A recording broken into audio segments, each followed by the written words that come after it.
সাপুরিয়া, আমার ভাই কি বাঁচবেনি? যে সাপ কামড় দিছে বিষাক্ত সাপ। হ্যাঁ, আমার ভাই মনে হয় বাঁচবো না সাপুরিয়া। এই তুই কোনো টেনশন করিস না, আমি 42 বছর সাধন করা চিঙ্কু সাপুরিয়া, আমি 100 শুনে হাফ কেজি বিষ নামানা দেই। নন ঠিক আছে? নন নন, মরে গেল মনে হয়, তাড়াতাড়ি আসেন।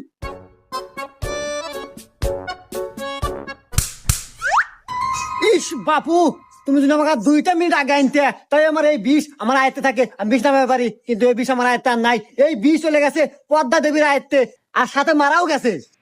আচ্ছা সাপুরিয়া, আপনি জানি কত বছর সাধনা করিয়া আপনি সাপুরি হয়েছেন? ওই কথার কো না বাপু, পুরো 42 বছর সাধনা করে আমি সাপুরিয়া হচ্ছি। এ কি যেন তেন কথা? হ বাপু, খুব কষ্ট তাই না?